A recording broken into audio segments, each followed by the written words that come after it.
Cathode कीड़ों कुछ गुणधर्म होते हैं जो निम्न गुणधर्मों पर आधारित होता है। तो जो निम्न प्रकार से है, पहला है कैथोड कीड़े प्रकाश कीड़ों की तरह सीधी रेखा।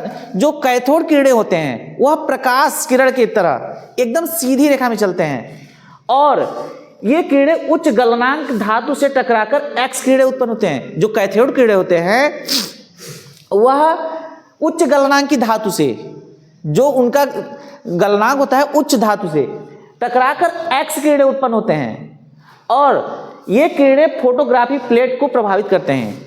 जो कैथोड कीड़े होते हैं वह फोटोग्राफिक प्लेट को प्रभावित करते चले जाते हैं। ठीक है, समझ में आया? इसके बाद चौथा पॉइंट है हमारा, इन कीड़ों की गतिज ऊर्जा अत्यधिक होती है। जो कैथोड कीड़ों की गतिज ऊर्जा होती है बहुत अधिक होती है बाकियों की अपेक्षा। इसके बाद इलेक्ट्रॉन की विशेषताएं आता है। इलेक्ट्रॉन की विशेषता क्या है? कैथोड कीड़ों के गुणधर्मों के आधार पर वह उनकी प्रकृति का विस्तारित अध्ययन करने पर इस बात की पुष्टि हुई कि कैथोड कीड़े अति सूक्ष्म ऋणावेशित कणों से मिलकर बने हैं। जो कैथोड कीड़े हैं वह बहुत ही छोटे और बहुत ही अति सूक्ष्म कणों से मिलकर बने हैं। ऋणावेशित होते, जो कण होते हैं वो ऋणावेशित होते हैं, धनावेशित नहीं, ऋणावेशित। कैथोड हमेशा ऋणावेशित होता है। जो कैथोड होता है वह ऋणावेशित होता है, ऋणावेशित कणों से मिलकर बना है। जो ये कीड़े हैं वह ऋणावेशित कणों से मिलकर बना है, जिन्हें हम इलेक्ट्रॉन भी कहते हैं। जिन्हें हम क्या कहते हैं? इलेक्ट्रॉन। ठीक, अब इसमें इलेक्ट्रॉन के भी कुछ मौलिक कण आते हैं जो इस प्रकार से दिए हुए हैं।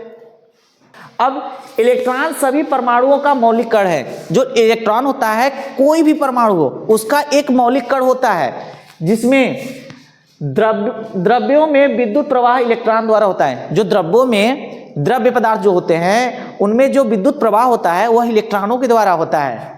फिर जो इलेक्ट्रॉन पर जो आवेश होता है 1.602 × 10⁻⁻19 कूलाम या -4.808 × 10⁻18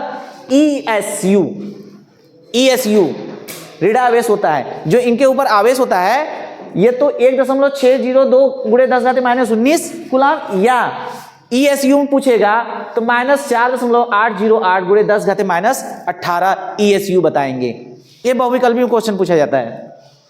फिर चौथा, इन कणों को सामान्यतया E से -E तथा नाभिकीय अभिक्रियाओं में -1 डिग्री या -1 डिग्री से व्यक्त किया जाता है। अधिकतर हम इलेक्ट्रॉनों को E से ही व्यक्त करते हैं।